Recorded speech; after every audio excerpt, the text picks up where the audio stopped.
Seumpama biji. Shalom, saudara Tuhan, kembali kita pagi hari ini dalam renungan pagi hari ini. Dan kita akan membahas untuk beberapa hari ke depan tentang satu tema yang menarik bagi saya. Dan saya harap itu menarik buat saudara juga, yaitu tanda darah yang mengubah. Kisah ini adalah perjalanan keluarnya bangsa Israel dari Mesir menuju ke tanah yang Tuhan janjikan. Saudaraku yang kasih Tuhan, hal ini menarik sekali. Kalau kita belajar tentang keluarnya bangsa Israel, kita mesti teringat tentang tulah yang terjadi atas Mesir. Ada air yang menjadi darah, ada katak, ada lalat, ada nyamuk, dan lain sebagainya. Tapi semua tulah itu tidak membuat bangsa Israel itu keluar dari Mesir. Tapi ada yang menyebabkan bangsa Israel itu keluar dari Mesir, yaitu yang disebut tanda darah di ambang pintu rumah orang Israel. Saudaraku yang kasih Tuhan, apa yang terjadi yang Tuhan sebutkan di dalam Keluaran, saudaraku yang kasih Tuhan? Dikatakan di dalam Keluaran 12 ayat yang 41, sesudah lewat 430 tahun, tepat pada hari itu juga, keluarlah segala pasukan Tuhan dari tanah Mesir. Padahal orang Mesir ini adalah tinggal di rumah perbudakan.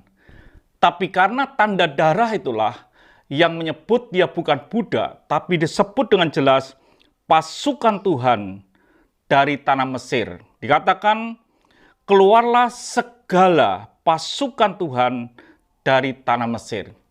Tanda darah inilah yang mengubah kehidupan suatu bangsa yang dulunya budak menjadi satu pasukan Tuhan. Ini tanda darah yang mengubah. Di Keluaran 12 ayat yang ke-13 jelas dikatakan, yang mengubah dikatakan, dan darah itu menjadi tanda bagimu pada rumah-rumah di mana kamu tinggal. Apabila aku melihat darah itu, maka aku akan lewat daripada kamu. Jadi tidak akan ada tulah kemusnahan di tengah-tengah kamu apabila aku menghukum tanah Mesir.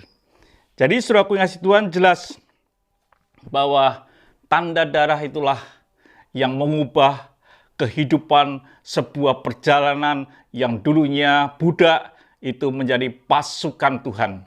Begitu juga dengan saudara yang kasih Tuhan. Tanda darah yang saudara miliki itu pun harus mengubah. Orang yang dulunya budak dosa harus berubah menjadi tentara Tuhan di akhir zaman ini. Dikatakan dalam Ulangan 6 ayat yang ke-12, maka berhati-hatilah supaya jangan engkau melupakan Tuhan yang telah membawa kamu keluar dari tanah Mesir, dari rumah perbudakan. Jadi saudaraku yang kasih Tuhan, di dalam hari-hari mendatang kita mau belajar sesuatu yang menarik bagi saya, yaitu tanda darah yang mengubah. Bangsa Israel yang dulunya tinggal sebagai budak, karena darah daripada anak domba itu diubah menjadi pasukan Tuhan. Biar hidup kita adalah hidup yang diubah karena darah Kristus. Mari kita berdoa. Kami bersyukur ya Bapa untuk pagi hari ini, bila kami awali tanda darah itu mengubah bangsa Israel. Tanda darah dalam hidup kami mengubah perjalanan hidup kami. Terima kasih Bapa. Dalam nama Tuhan Yesus Kristus kami bisa berdoa dan mengucap syukur. Haleluya. Amin. Tuhan memberkati. Sampai jumpa esok pagi.